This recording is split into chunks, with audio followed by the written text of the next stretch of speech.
Hello, bot pickers, and welcome to episode 5 of AARGH My Optics, a podcast where two adult men discuss, overanalyze, and generally take a kid's cartoon and toy line a little too seriously. That cartoon and toy line being predominantly, but not exclusively, Transformers. I am your host, Orion Ghia, and with me is my mildly confused co-host, Virtual Dave. How you doing, Virtual Dave? I'm doing good. Looking forward to this one. Excellent. Now, regular listeners might have noticed something slightly different about our intro music today, which is a clue to today's topic. Talking of which, Dave, what is today's topic? You came up with it after all. Today I thought we would do something a little different and focus on our top 3 and top worst toy lines. Great. It's going to be a sort of countdown. We're going to start with the worst and end with the best. And we're going to do that in reverse order. Yes. Just like Top of the Pops. My third worst Transformers toy line would have to be Beast Machines. Okay. That's not to say there aren't some great toys in Beast Machines. There are quite a few really, really good toys. However, the scaling was all over the place. The decos were all over the place. Some show accuracy was up and down all over the place. Like I've said all over the place 3 times. That's what this line was. It was random. So that's in my bottom purely because there was no consistency. You had an Optimus Primal that looked nothing like Optimus Primal from the show, and then you'd had some of the Vehiclons looked bang on show accurate, like Vehicons. Sorry, they looked bang on, and it was just so disappointing for me as someone who got into Beast Machines and Beast Wars quite late and wanted to pick up the whole show cast. And I was like, yeah, there's not really many good choices here. Like, perfect example being Silverbolt was a terrible looking thing. Horrible, tiny, multicolored, completely different to how he looked in the show. Little toy. It was nuts with that kind of big wing shield thing. It's very interesting because a lot of those toys I never even saw on toy shelves, and I only know about them later on. But from what I saw, it's a very weird point in the Transformers history because Transmetals was very show accurate. Almost too across much. the board. But then go to Beast Machines. I mean, fair enough. The transformations you have to take into account. I have no idea how they would do any of the characters' transformations except maybe the Vehicons. But still, like you said, the scaling was just incredibly off. It didn't. You can't even forgive it in that regard. Well, yeah. I mean, I just spoke about Silverbolt. Yeah. In the show, he was a fairly tall character, maybe a similar height, but maybe slightly shorter than Cheetor. And yet, how big was the Cheetor toy? It was a supreme-sized Cheetor toy. It was gigantic. And I know there was a smaller one as well, but that smaller one looked nothing like the show version. He had these weird, long, extendable legs. Yeah. Like, it was just very, very weirdly executed, I think. And I did have all the toys. Like, I hunted them down because I wanted the best representation of each character from the show. And sometimes it was like, well, this is the best representation. It's not a very good one, but it's the best one. So I'll get this one. So I did have them, and I did manage to get hold of the Beast Wars Returns line from Japan when they finally released Beast Machines in Japan, which was really late. It was like after 2000, I think. It was after all the other ones, wasn't it? It was after. Yeah, it was after the Unicron trilogy, I think. Yeah. Fact check. The Beast Wars Returns line, aka Beast Machines, ran from late 2004 to early 2005. So right in the middle of the Unicron trilogy. When they did release it, they released like a Toys R Us Japan exclusive line called Beast Wars Returns, and they were more show-accurate deco versions of the characters from the show. So I did manage to get hold of that entire line. Wow. Well, I say entire line. There was only about 10 figures in the line. They were nicer, but again, you know, the molds were still just not there. Anyway, I'm banging on a bit too much. What's your number 3? My number 3 is one of the few from any of my lists that I have had literally no toys of or bought any. Is the Transformers Cyberverse line, which is one of the current and one of the few Transformers lines in toy shops at the moment, I believe. Yeah. For actual kids to buy. And I just, from what I see of it and what I've seen of the show, I think the majority of the designs are quite, what's the right word? Toyable? Toyetic? Toyetic. They look like they could be made into like half decent toys from just the base design. Yeah. And the way we know how these characters transform. But from what's on the shelves is almost very similar to what I would think of like Beast Machines. It's like the scales all over the shop. The figures look terrible. And it had to be on this list because that is the line that is at the moment getting kids into the shows. And it is kind of crap.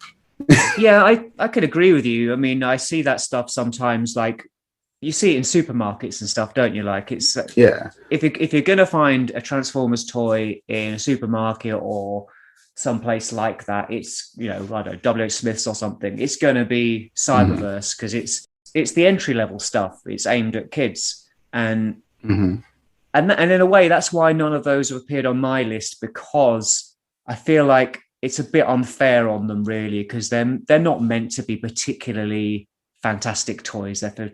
They're very much aimed at a kind of children audience, and if the children enjoy them, fine. But yeah, I do at the same time, like I say, I do agree with you. I do think they look very good. They're at least not consistent within their own line. Let's put it that way. A lot of the stuff is like overly concentrating on the gimmicks rather than the actual transformation aspect of Transformers. Sure. Transformers lines have always been targeted at kids, and they've still managed to pull off some pretty great lines. So that's very true. But I do feel like Hasbro made a decision to make some cheaper toys that they can sell on pegs at the supermarket that are not quite up to scratch as far as the more kind of, you know, the stuff you would deliberately gone to Toys R Us or whatever to buy and spent a bit of money on. These are kind of cheap stuff that you can get, you know, when you get your groceries. My optics! So what's your number 2? Right. Well, this is a bit of a deep cut, I think.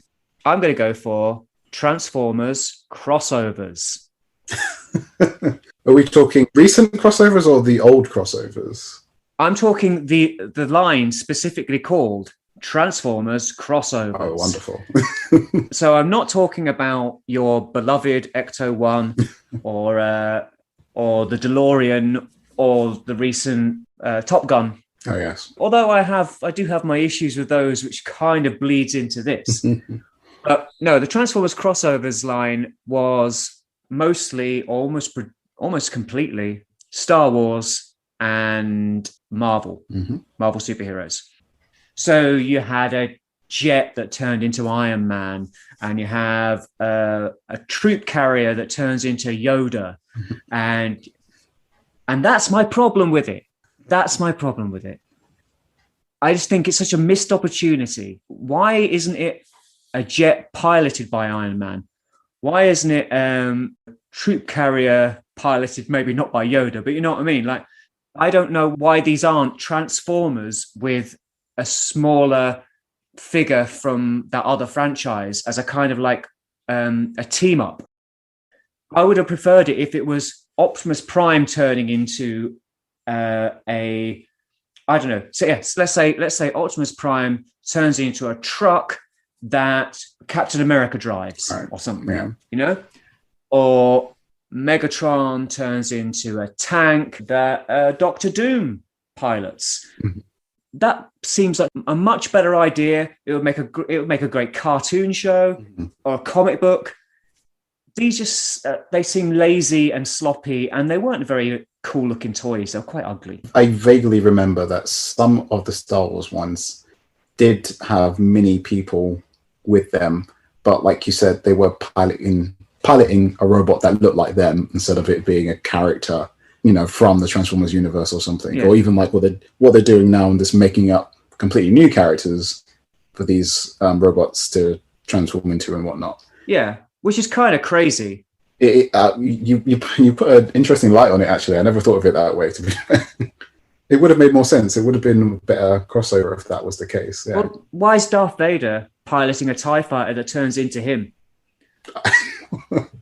I just don't get it. I mean, I suppose that's probably just my own kind of OCD. For me, there needs to be a narrative there. And as far as I can tell, there is none.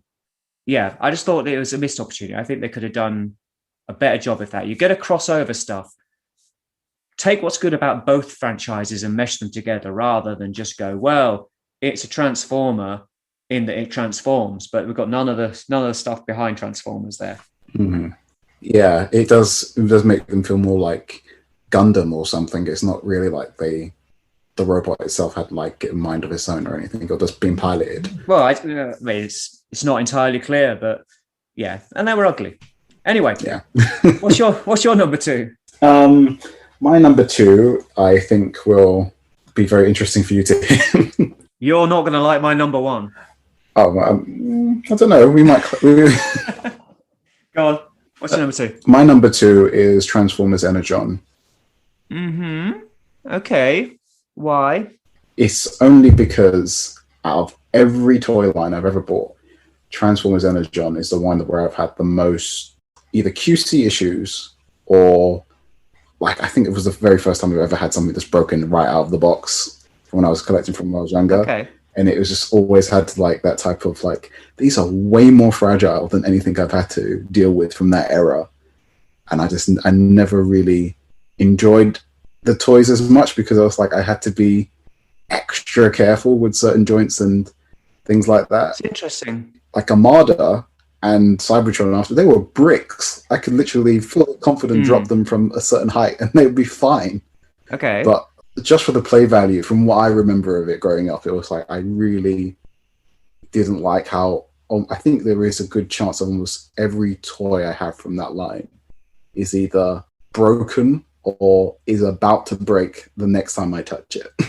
Okay. Well, that's an interesting choice because I would probably, spoilers, it's not in my top three, but I would probably rate Energon quite high.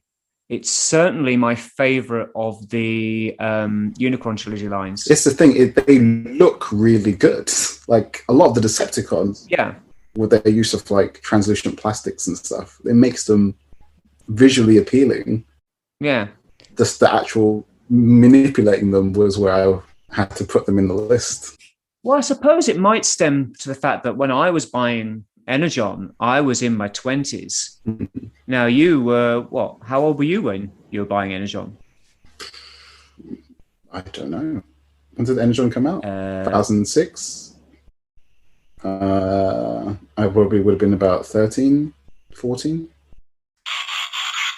Transformers Energon was at retail between 2003 and 2004.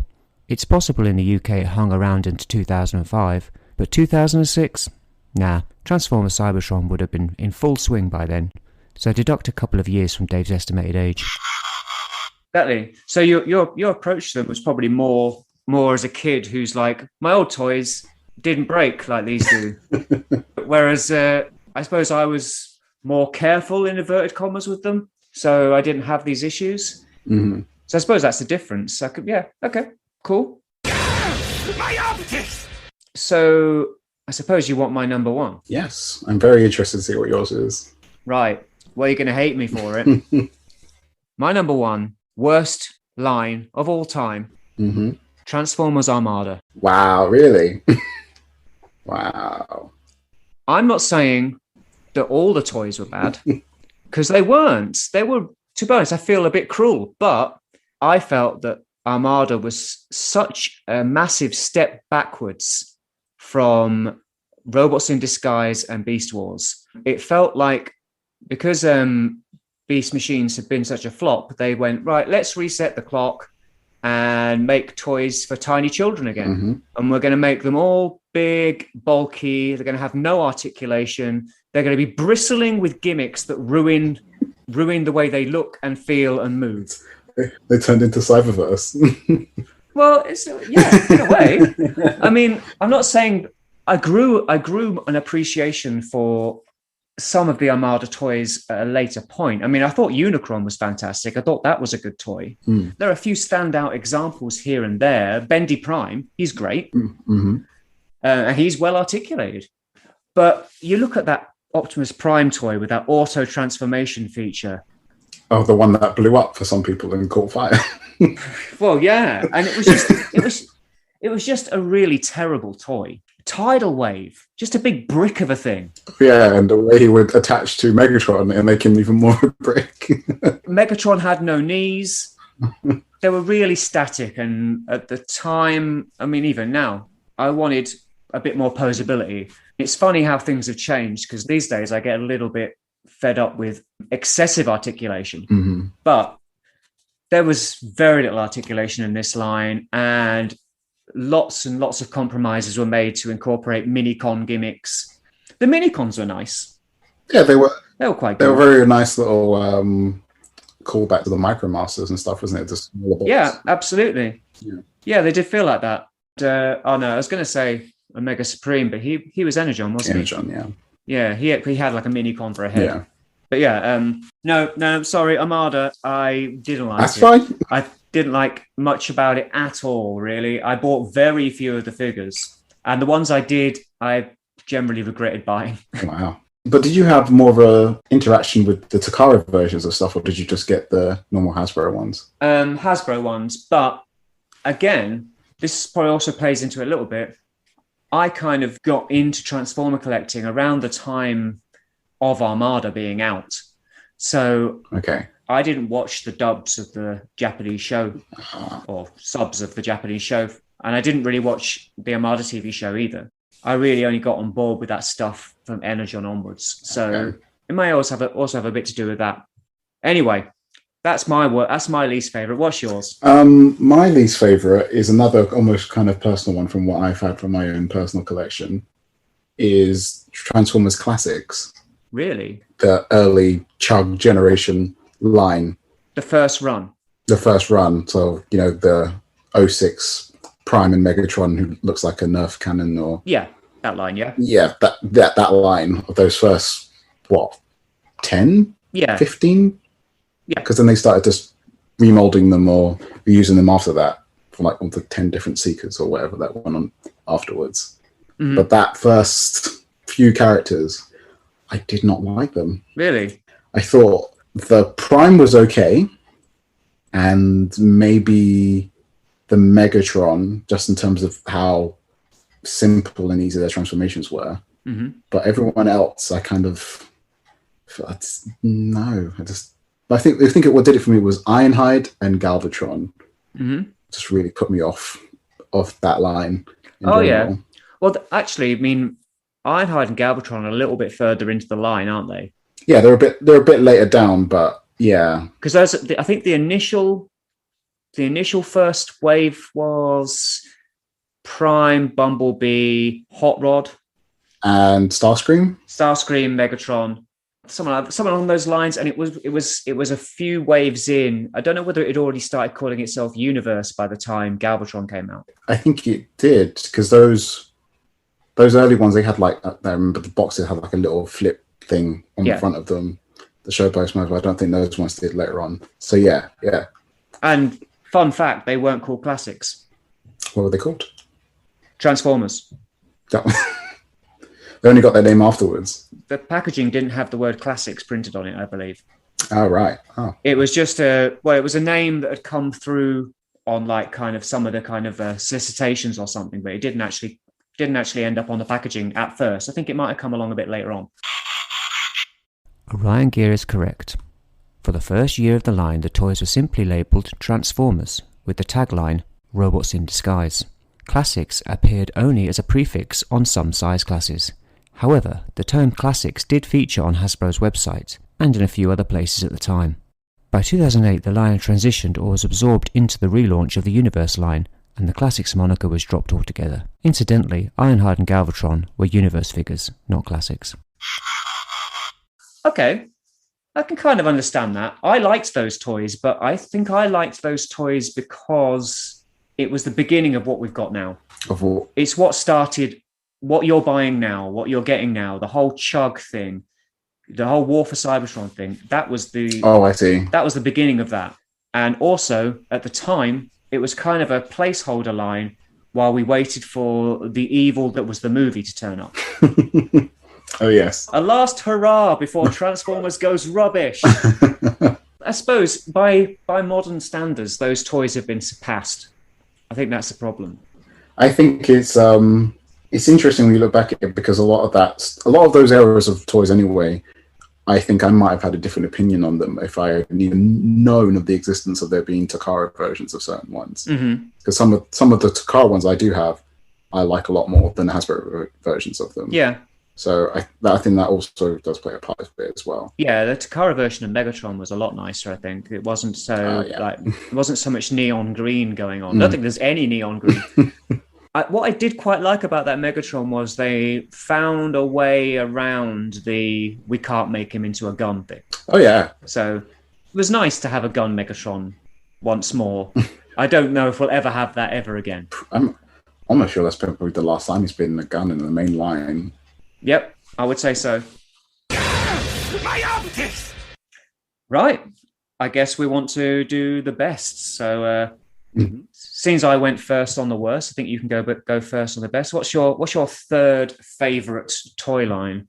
My third favorite toy line has to be the recent Transformers masterpiece Beast Wars characters.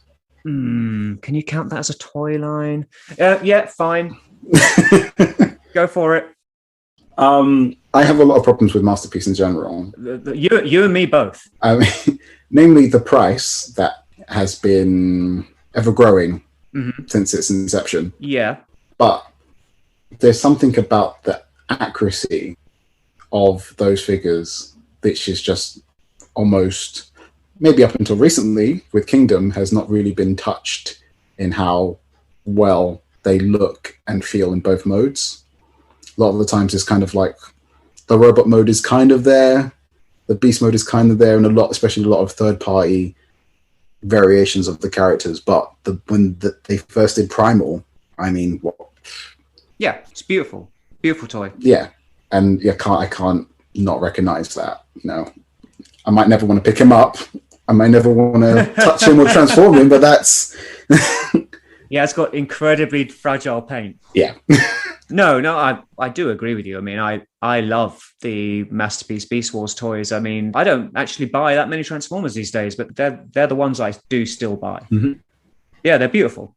I'd only say that it's a small section of the Masterpiece line, and there's so much going on within the whole thing that it'd be hard for me to put Masterpiece. Yeah, I don't pay much attention to the rest of it. It's just them. I do, but I've had to wean myself off it because I'm so. I've got so sick of some of the aspects of what's going on the G1 side that I was, leave it to the guys who love that toon aesthetic. That's fine. So, anything more to say about that, or are you ready for my number 3? No, I think it's a really good line at what it's trying to do. Like, I know a lot of stuff with like the G1 side of Masterpiece, or even the movie Masterpiece stuff. It's under so much scrutiny about its accuracy, its scale, its looks, its design choices. But I feel like the Beast Wars, whoever's in charge of that, is doing it justice for what it's trying to do, for the most part. I think what's perfect about Beast Wars and the Masterpiece line is that there is only one image in people's heads of what a Beast Wars character looks like. Yeah. And it's from that show. Optimus Primal looks like he did on the mainframe 3D animated TV show. That's what he looks like. Unless you are a particular fan of the original toys and you'd like to see updated versions that look like the original toys, to which the answer would be, you've got the original toys and they were really good. You got another chance to get the original toys now. Well, yeah, absolutely. Yeah, they're being reissued. The problem you get with G1 is that everyone's got their own idea about what Optimus Prime should look like, or Bumblebee, or whatever, based on various sources, and it's very hard to make everybody happy. It's true. It's because even in G1 they change from episode to episode, or if you think season Exactly. 1 to the movie, and then what happens in season 3 and 4. Yeah, it's very true, actually. And on top of that, the guys designing the Beast Wars masterpieces have got 3D models to work from the show. You don't have that from a 2D hand-drawn cartoon from the 1980s. I'm sure someone does. Someone online has made their own. Well, yeah, but I mean, yeah, but that's what I mean. The source material, it's so much more precise and concise. Anyway, enough about that. Good choice. So shall I give you my number 3? Yes, I can't wait to find out. Yeah, go ahead. Well, did agonize over this a little bit, and this line was not in my top 3 for a while, until I actually kind of thought about it and thought about how much I enjoyed the line. It's Transformers Animated. They were beautiful figures, really great looking toys, and I really enjoyed them. I enjoyed the show, even though I found it a little bit too kidsy in places.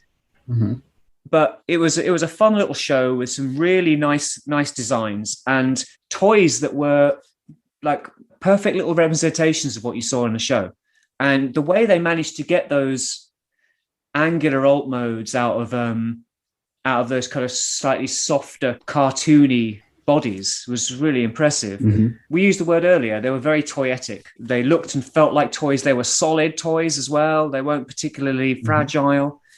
Proper kids' toys, and they look great. And they would have appealed to me as a 7-year-old, I'm sure. And I mean, in doing my research for this, actually, I didn't know that this was one of the few rare times where it wasn't a case of here's the toys, animate them. It was here's the show, make the toys. Okay. So yeah, apparently the guys, because there was a Cartoon Network show, I believe, and the guys making the show were working alongside the designers at Hasbro and Takara and so on, but they designed the characters for the TV show, and the toy designers then made them work as toys, not the other way around, which I think is the better way to go. I really think it should be a fiction-first approach with any of this stuff. It's really true. It's really interesting. All the points you raised is kind of what I had my thoughts about Cyberverse. It was because we know it can be done, and that animated is a good representation of it. It's like those toys were really show accurate to a fault. They all kind of really felt like the characters you saw on screen, and even the little things, like even in like, because that makes sense to me now. You say it. It's like a lot of the stuff in the show when they transform is in working with the transformation of their toys. Yep. Like the way Bumblebee transforms is the way his toy transforms. Yep. So it's a good choice. Yeah, and it was such a bold stylistic change as well. Like I remember when animated was first kind of started to be talked about, a bit of artwork from one of the guys apparently responsible for some of the character design popped up where he'd drawn some kind of some robots, some Transformers apparently, and they weren't ones that appeared in the show. I think he was just working out what he wanted to do, really. I remember that one image getting kind of shared around, and there'd been so much anger and so much upset about how jarringly different it was, and how it's too kidsy and childish, and but I thought this looks great. You look at the 3 shows before this, the Unicorn Trilogy stuff, and those shows didn't do very well. I know you loved them, hey. but they weren't huge hits, you know? No, they weren't. So they needed to go in another direction. And it was really, it's probably the second time after Beast Wars that they did that, where they went, right, let's just do something completely different. Unless, of course, you maybe talking about the movies, but the movies were completely different for a different reason. They were, we need to make this work on the big screen and look cool and have massive movie-going audiences buy into this idea. And as much as I hate those movies, it worked. Yeah, I think that's probably like almost unlucky thing about animated is at the time it fell into, because if it was like a year or two before, it probably would have had the chance to really grow and get that type of love for it. Yeah, it came out just about that same time as the first movie, right? It came out just after the first movie. They delayed its release because of the movie. Yeah, and so like people, well, you can clearly tell that the two are so different. Yeah, the response I imagine people would have got from one or the other would be very different, especially the people who have the money to be spending on either property.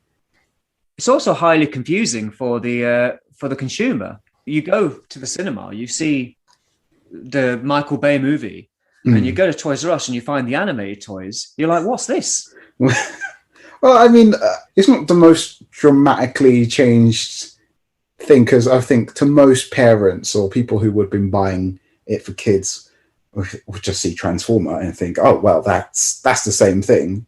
It's only the handful of people who would be like, Optimus Prime didn't look like this in the movie.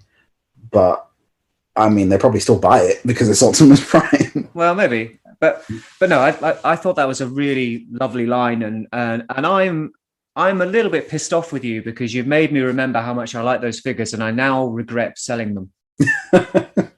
Well, that's one thing I've been doing for this. When we're looking back, I didn't necessarily look online that much. I just look back through the catalog of toys I have, and animated they really hold up. They really are a good toy line. They're beautiful. Yeah. They're really, really lovely toys, and they've got a sense of humor to them as well that I really enjoy. Like that sound wave with the electric guitar. Like, it's beautiful. It's great. And I love it when they do something a little bit different rather than just treading the same old, doing the same thing over and over again, which, they're a bit guilty of these days. My optics!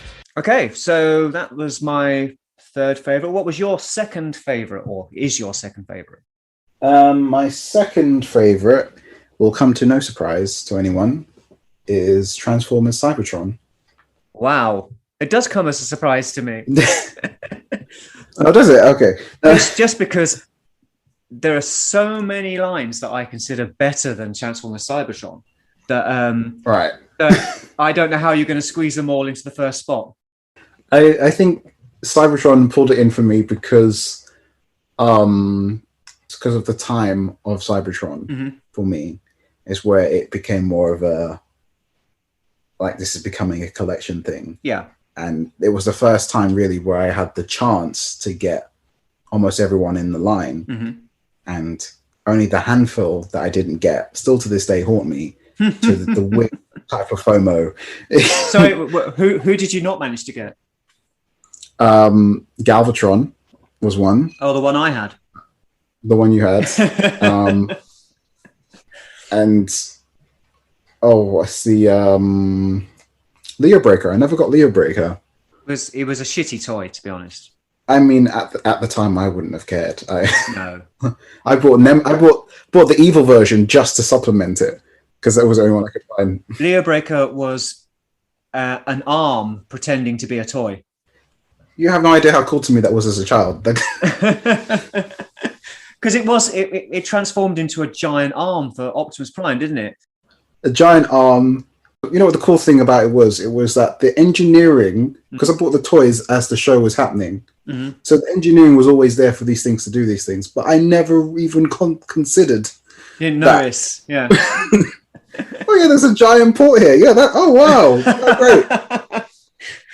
And then you didn't think, I wonder what goes in there. You just thought, nah, that's fine. No, and then even when I found out that Tidal Wave's arms can go in it as well, and you can have him wielding Tidal Wave as well. I was like, oh, yeah, that's just brilliant. It was a good line. I did like a lot of figures out of that line. I thought Optimus Prime was really nice. Galvatron was really nice. Megatron, it's the same mold. Although that Galvatron was beautiful. Oh, it was so sparkly and and I'm pretty sure I get some of the Unicron trilogy mixed up, so you'll correct me if I'm wrong. But Soundwave and Noise Maze. Noise Maze was called something else though He was called Sideways. Sideways, yeah. In Cybertron, yeah.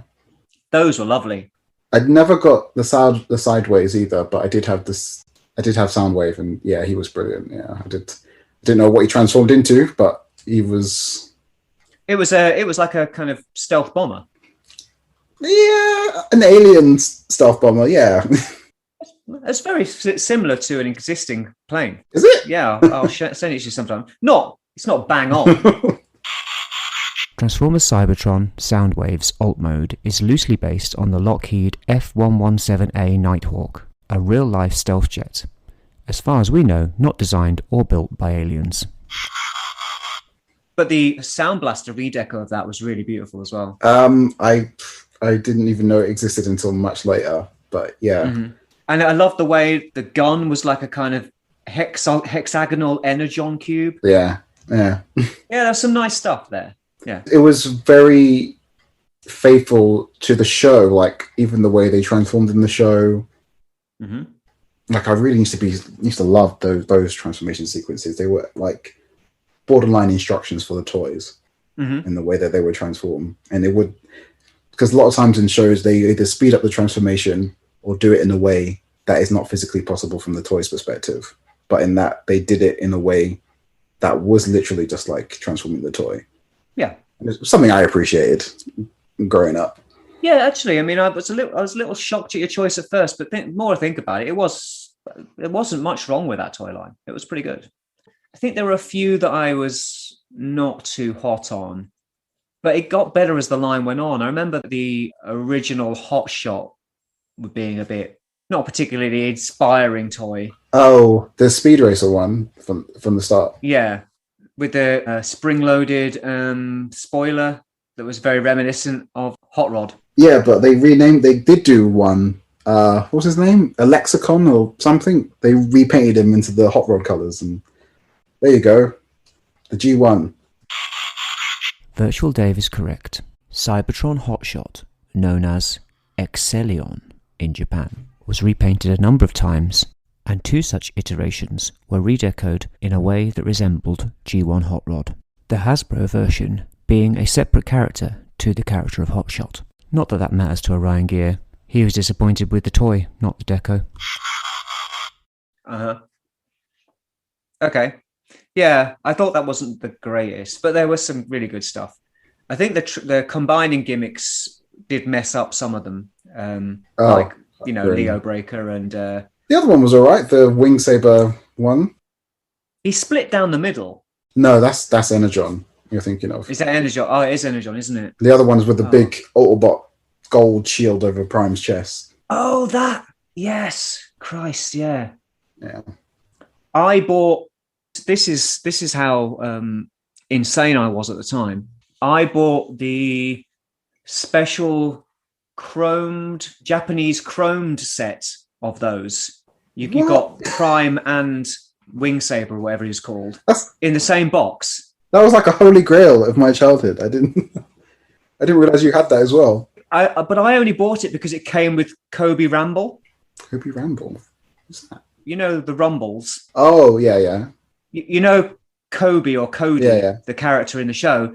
He takes one and kind of repaints it, and it's like his vehicle. Yeah, they call them scrap metals or something in the Cybertron version. Yeah, they're called scrap metal. Yeah. So it came with a repaint of scrap metal with a new head. Okay, I didn't know that's where that came from. So I bought the set. I took the Ramble out and I sold the rest off.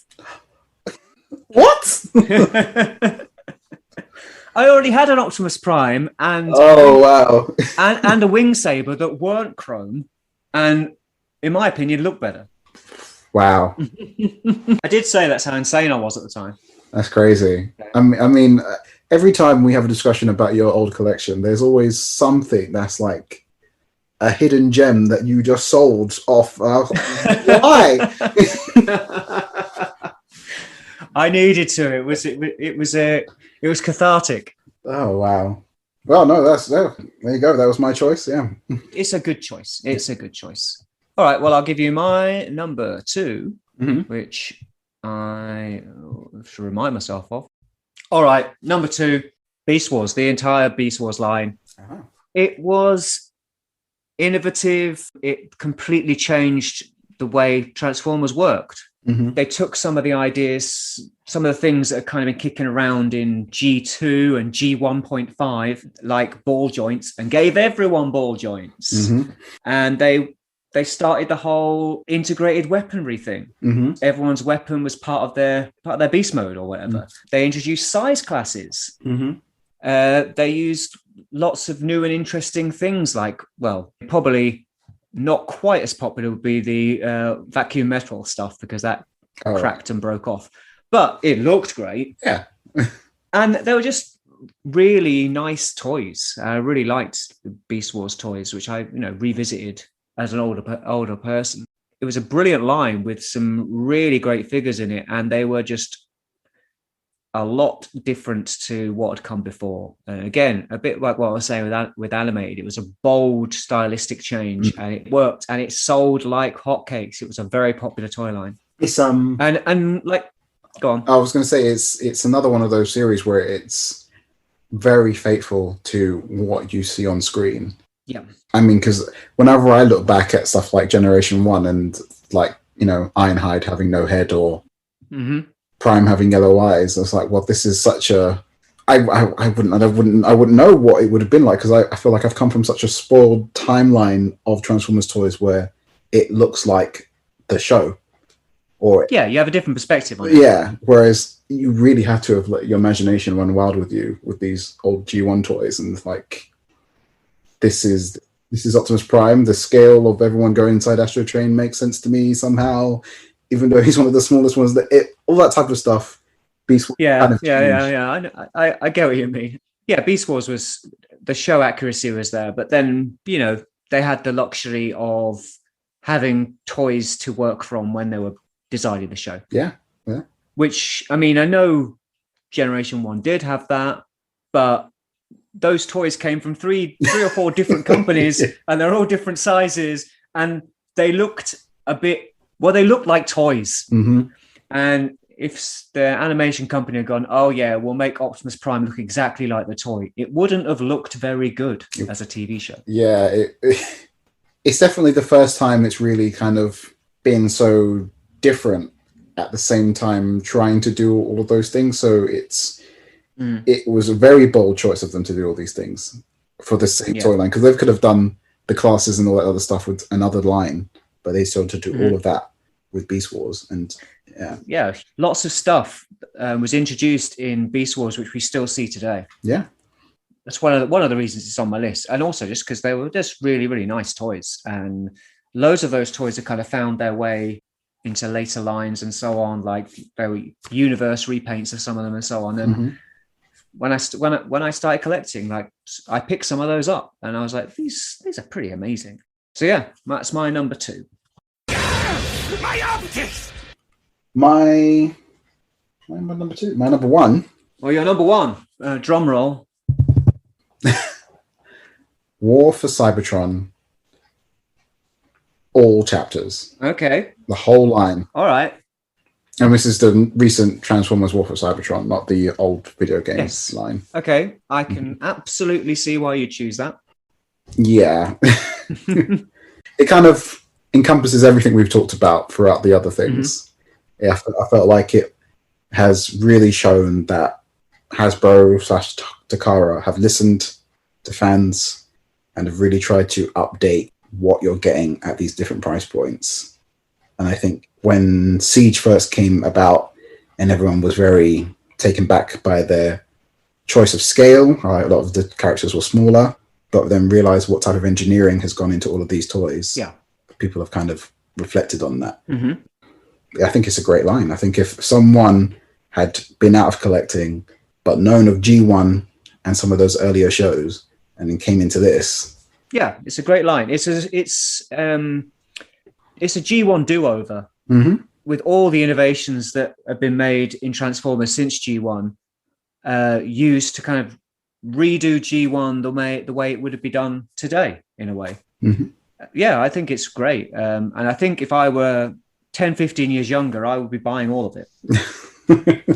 I think your, I don't know, what's the best word? Your outlook on the collections and the franchise as it is now is very insightful, because knowing that you've had some of the best and worst toys throughout the Transformers history and can still appreciate what is on the shelves now is is very insightful to me. It's like, I think they look great. I think the only reason I don't buy them is it's a slippery slope. If I bought one or two, I'd have to buy more. And there's a lot of it. Yeah. And I've got a very minimalist approach to toy collecting now. So for me, it would be like, I don't know, taking some kind of highly addictive drug, and I would be it's best not to start.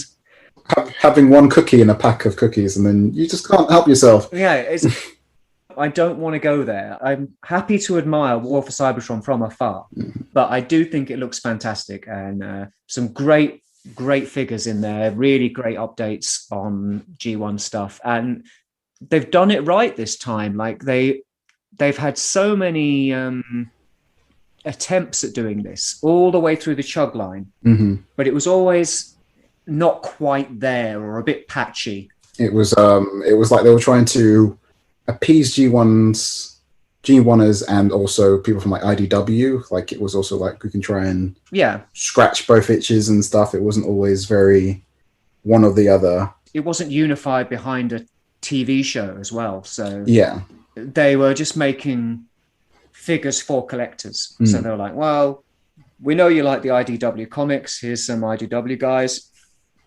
We know you like G1. Here's some G1 ones. And we know you like Beast Wars. Here's a Rat Trap. Yeah.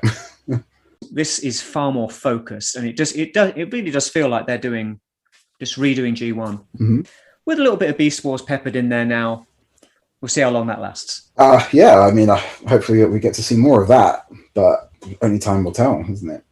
Yeah, there's some great stuff in there. I can see why it's your number one. I think it's because we know that people must know that we have a very certain view on the show of War for Cybertron, Siege, and Earthrise at the moment. Yes, what a great segue there, Virtual Dave. Time for a plug. Yes, we have done 2 podcasts on this, and you can head to your favorite podcast app and look up AARGH My Optics, and you will find a good hour-long discussion on each one with our thoughts on Siege and Earthrise. And of course, you know, when they put out Kingdom, we'll be doing another one for that. It's a really good toy line that represents the show, because I mean, a lot of the different choices we've spoken about so far have been in tandem with a show, and I think this one really, for the characters that are in the show, look like the toys, and vice versa. Yeah, it's something that really drives home that type of basis of Transformers, of that, you know, you're practically watching a toy advert and that will want you to get these toys, but even when it spills out into other characters and you're just like, these figures are good on their own, it's something that needs to be recognized, that it's not just for the ones that's in the show, it's other characters in the line that are very good. Okay, well, do you want my number one? Yeah, it's obviously Generation 1, isn't it? No way. Clearly Generation 1, the original, the best. I mean, everyone's entitled to their opinion. But and mine's right. I want to know why Generation 1 is yours. Right. Well, the reason it's my number one is it started the whole thing. And for the length it went on, the amount of stuff they did, the amount of inventiveness within the line, the scope of it, the variety, it created everything that came after it. And there's so many flavors of G1. There's so much to be discovered. There's just hundreds of figures. And I grew up with them as well. So yeah, there's some nostalgia in there as well. Generation 1 was my introduction to Transformers. I saw it on the shelves. I had them bought for me as Christmas presents. I aged with the line to the point at which I was spending my pocket money on it. And for me, there was just so much in there and so much variety. It had everything. Beautiful packaging. Those boxes are design classic today. And I love the bios and the tech specs on the back that you had to read with the little transparent bit of red cellophane. It was the whole package. And what I loved about Transformers from the beginning was the idea of real world objects and vehicles that transformed into robots. And you had that with the Diaclone and Microman stuff. And they were robots in disguise, which They're not always so much these days. It was great. You got 2 toys in one. You've got a realistic looking police car and a robot called Prowl. Then the line progressed from there, and Hasbro started designing their own toys rather than, taking them off of other companies. You've got all the gimmicks we see today were invented in G1. Combiners, triple changers, city bots, headmasters, target masters, power masters, micro masters, acro masters, every type of master you can imagine. It's just the scope. The whole thing is huge, and it was up against some insane competition at the time, like He-Man and Mask and Zoids, and the GoBots beat them to market. And Transformers came along and blew GoBots out of the water. Oh, poor GoBots. Like I say, it ran for 6 years, I think, 84 to 90, roughly. And I went from getting the occasional Transformer as a Christmas present or whatever. I didn't have a large G1 collection, but I went all the way through to when I could afford to go down the toy shop myself and buy myself some Action Masters and Micro Masters. So what point in G1 in that timeline would you say is your favorite part of the G1 toys? I think it's probably when I started buying them myself. So it's probably Action Masters and Micro Masters. Well, that's the one that gives me the most nostalgia. Okay. Certain figures I got nostalgia for because I had a G1 Soundwave, I had a G1 Skywarp. My brother had a Scattershot and Landfill. Oh yeah. So I had friends who had a Hot Rod or a Rodimus Prime, and I saw the movie and I wanted some of those toys. I never got them. I remember people having Ultra Magnus and Megatron with that really crazy, annoying sound he makes. Orion Ghia is having a senior moment. He means Galvatron, not Megatron. I don't know if I can really pinpoint my favorite part. I think I just have a lot of nostalgia for the time when I started actually buying my own toys. And I love the Action Masters. I know they're heavily berated by a lot of people who, Transformers need to transform kind of stuff. Yep. But I thought they were great little action figures, and they had little transforming bodies with them. That was fine. It's interesting that you put all of that in the same type of headspace, because, to me, looking back at it, that was it is all Generation 1, but there are versions of it that are slightly well regarded and more than others. It's from my understanding of it. Yeah. Especially as it gets towards the end, where it gets a bit more neon colored and becomes the Generation 2.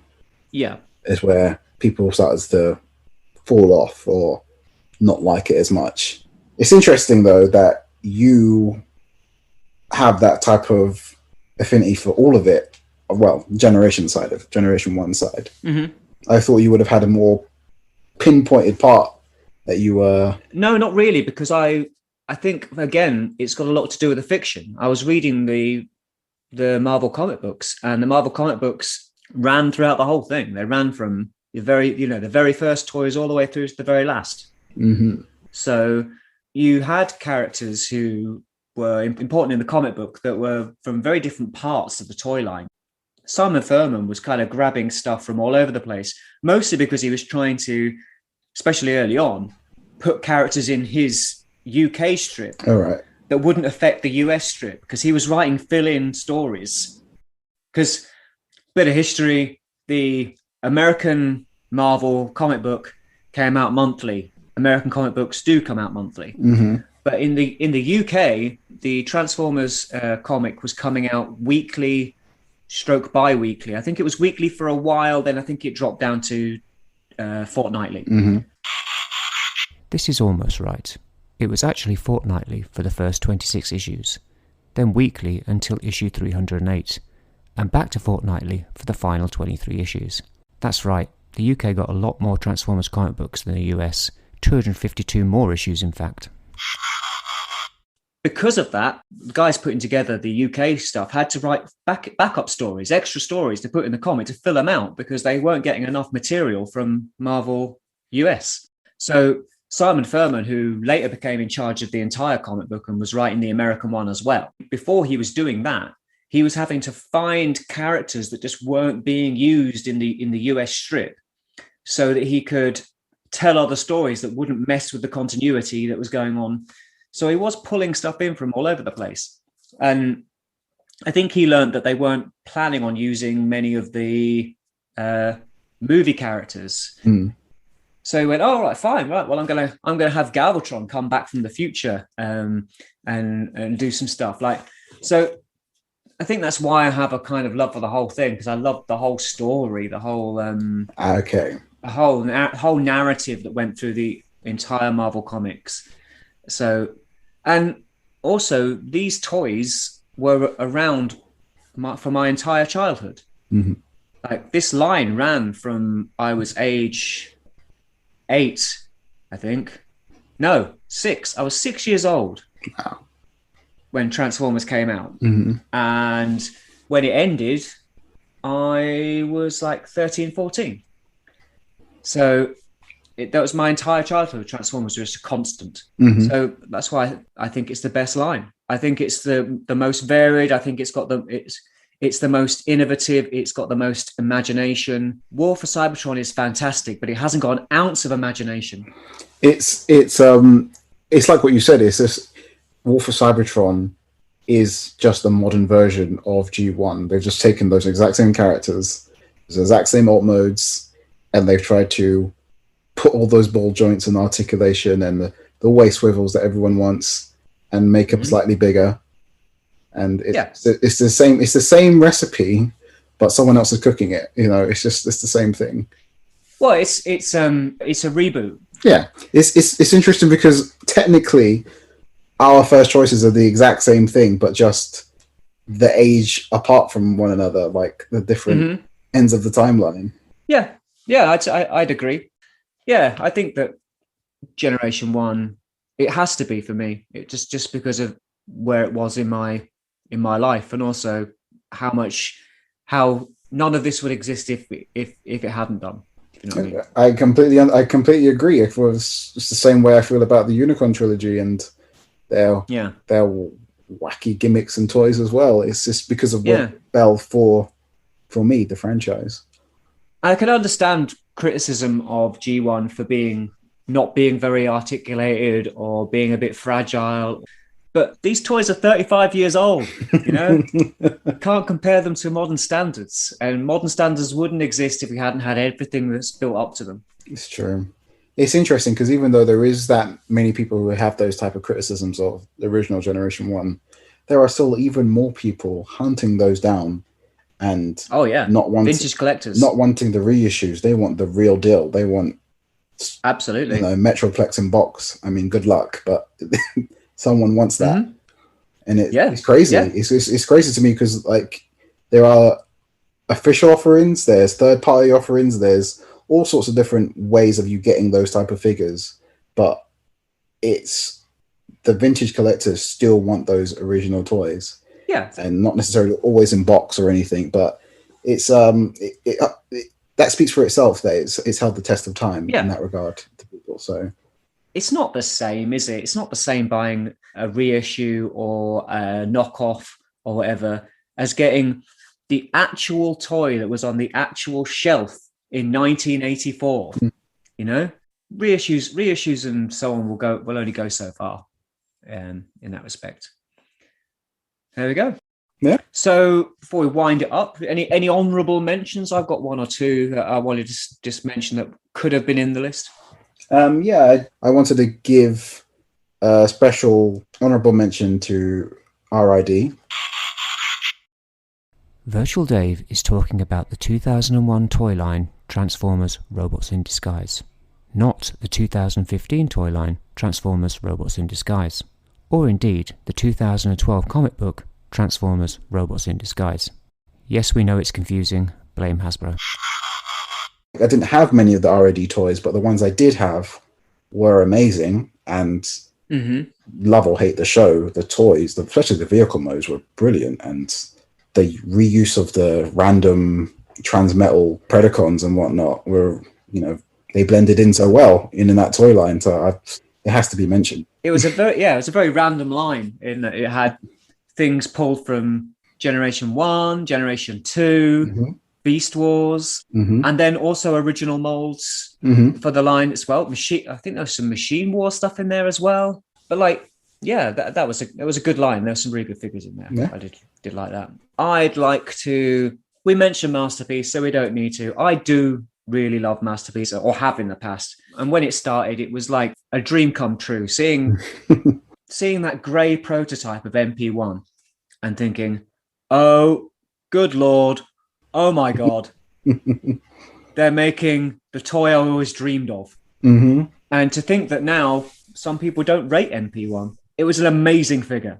It's crazy because even me as a child at the time, I had no aspects of getting that first Masterpiece Optimus Prime, but I remember it from all the little comic books you used to get from Armada and Energon. They used to have those little bits of advertisements in the comics. Yeah. The Universe toys and then alternators and then Masterpiece. I remember that image of Prime being in there and some sort of anniversary that it was for the first time round. 15th, 20th.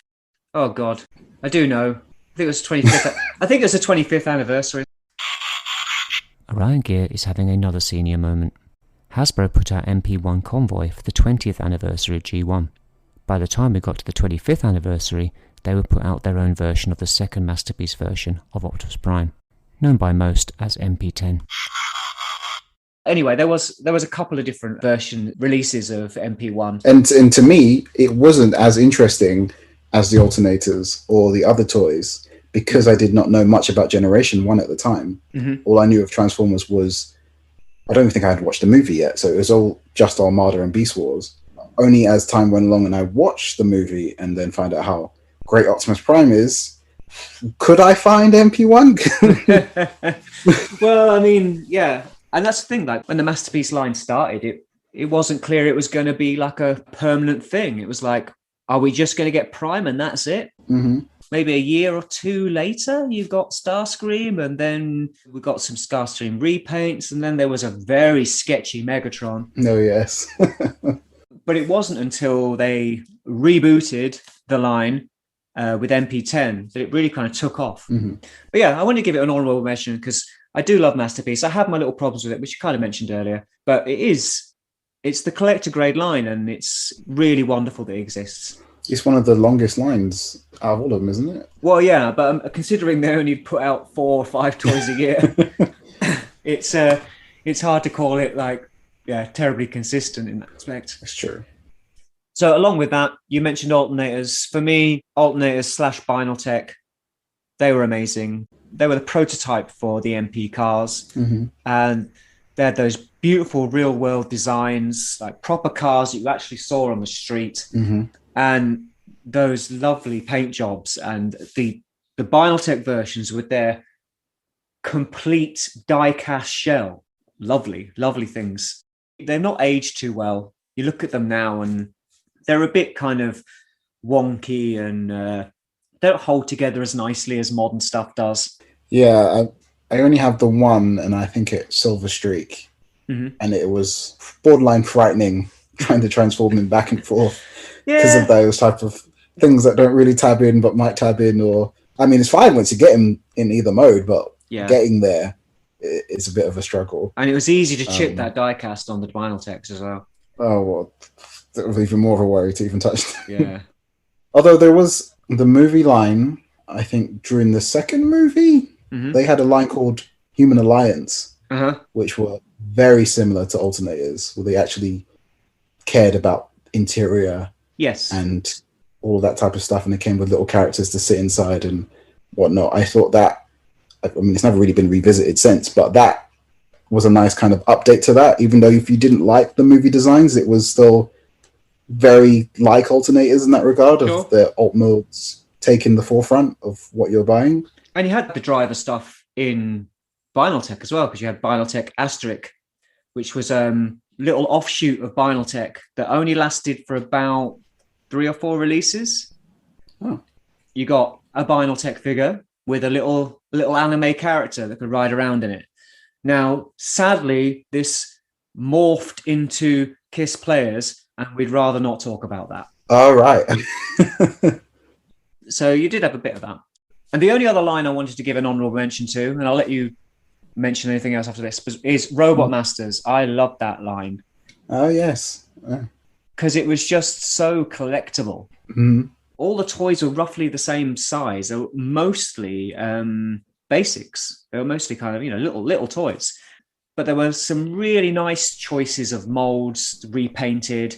And then there were the new ones that they made a new Optimus Primal, a new Beast Wars Megatron, a new G1 Optimus Prime, and a new Starscream. Mm-hmm. It was just a lovely little line that wasn't really connected to any fiction, but it was just a nice little collection. Well, there was some fiction and it was crazy. It didn't make any sense. Lovely little boxes, lovely little toys, really, really nice, fun things to play with. I really like Robot Masters. I think that's it's a good line. It's a very, what would you call it? I mean, it's kind of like a crossover event without being like a crossover toys.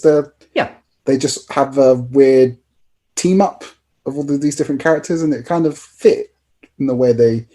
Yeah, I mean, it's Japan tries to explain it. There was something called the Blasty Zone, and things happened in the Blasty Zone, which basically meant that everybody from every generation could somehow get involved in this. It didn't really matter, which is fine. And you got things like Reverse Convoy that was was G2 Megatron, but he was also Optimus Prime.